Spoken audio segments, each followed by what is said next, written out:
ഈശോ മിശിഹായ്ക്ക് സ്തുതിയായിരിക്കട്ടെ. ഞാനിന്ന് ഒരു മലയുടെ മുകളിൽ നിന്നുകൊണ്ട് തന്നെയാണ് നിങ്ങളോട് സംസാരിക്കുന്നത്. ആഗോള സഭ പ്രത്യേകമാവിധം സന്തോഷിക്കുന്ന ഒരു ദിവസം.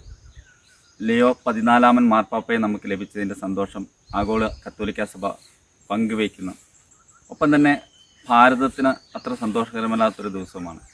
എങ്കിൽ തലോ എന്ന് പറയുന്ന ഈ ഒരു കൊച്ചു വില്ലേജിലുള്ളവർക്ക് വലിയ സന്തോഷമുണ്ട്. വില്ലേജിലുള്ളവരെന്നൊക്കെ പറയുമ്പോൾ ഒത്തിരി പേരുണ്ടെന്ന് വിചാരിക്കരുത്. ഈ 2 പേരും കൂടെ ഒരു ചേച്ചിയും കൂടെ മാത്രമേ ഉള്ളൂ ഈ വില്ലേജിലെ കത്തോലിക്കരായിട്ട്. അവർക്ക് വേണ്ടി പണിത ഒരു ദേവാലയത്തിന് മുമ്പിലാണ് ഞാൻ നിൽക്കുന്നത്. അവരെന്ന് പറയാൻ പറ്റില്ല, ഈ മനുഷ്യൻ ഒറ്റയ്ക്ക് പണിത ഒരു ദേവാലയത്തിന് മുമ്പിലാണ് ഞാൻ നിൽക്കുന്നത്. ഇത് കുറച്ച് ദിവസങ്ങളായി പണി തീർന്നിട്ട് എൻ്റെ ഇടവകയിൽ നിന്ന് ഒത്തിരി ദൂരമായിരുന്നതുകൊണ്ട്, മാത്രമല്ല മഴ പെയ്യുന്ന സമയത്ത് കയറി വരാൻ ബുദ്ധിമുട്ടായതുകൊണ്ട് മഴയില്ലാത്തൊരു ദിവസം നോക്കി കയറി വന്നതാണ്. ഇന്ന് ഇത് വെഞ്ചരിക്കാനാണ് ഞാനിവിടെ വന്ന് നിൽക്കുന്നത്.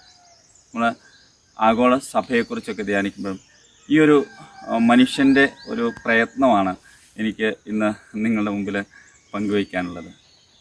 ഈ മനുഷ്യൻ ഒറ്റയ്ക്ക്, ഈ വില്ലേജിൽ കുറച്ച് കുടുംബങ്ങളും കൂടെ ഉണ്ട്. പക്ഷേ ഇവിടെയുള്ള ചെറുപ്പക്കാർ മുഴുവൻ ടൗണിലേക്ക് കുടിയേറി കഴിഞ്ഞപ്പോൾ പ്രായമായ ഇവർ മാത്രമാണ് ഉണ്ടായിരുന്നത്. ഒരു കൊച്ചു പള്ളി അപ്പുറത്തെ സ്ഥലത്ത് കുറച്ചപ്പുറത്ത് മാറി ഉണ്ടായിരുന്നു.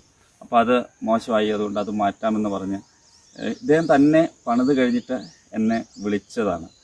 അച്ഛാ വന്നതൊന്ന് വെഞ്ചരിക്കണം എന്ന് പറഞ്ഞ് എന്നെ വിളിച്ചതാണ്. അങ്ങനെ ഇന്നലെ വൈകുന്നേരം ഞങ്ങൾ നടന്ന് ഇവിടെ എത്തി.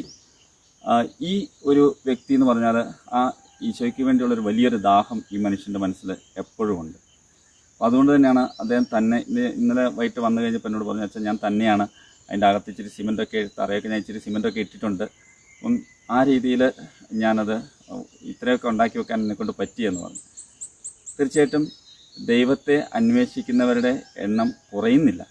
പക്ഷേ നമ്മൾ പല രീതിയിൽ അവരെ അന്വേഷിക്കുന്നു, പല രീതിയിൽ സഭയ്ക്ക് വേണ്ടി അവർ ശുശ്രൂഷ ചെയ്യുന്നു. ക്രിസ്തു അവരുടെ ജീവിതത്തെ മനോഹരമാക്കുന്നത് അവരെ തിരിച്ചറിയുകയും ചെയ്യുന്നുണ്ട്.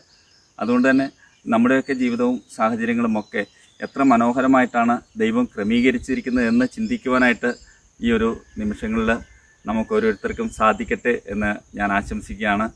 ഈ പ്രഭാതത്തിൽ കൂടുതലായിട്ട് ഞാനൊന്നും പറയുന്നില്ല.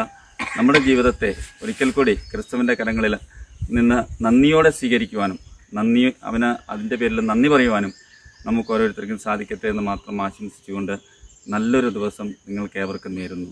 നമ്മുടെ കർത്താവായ ശംശയുടെ കൃപയും പിതാവായ ദൈവത്തിൻ്റെ സ്നേഹവും പരിശുദ്ധാത്മാവിൻ്റെ സഹവാസവും പരിശുദ്ധ അമ്മയുടെയും സകല വിശുദ്ധയുടെയും മാധ്യസ്ഥവും എപ്പോഴും കൂടെ ഉണ്ടായിരിക്കട്ടെ. പിതാവിൻ്റെയും പുത്രൻ്റെയും പരിശുദ്ധാത്മാവിൻ്റെയും നാമത്തിൽ ആമേൻ.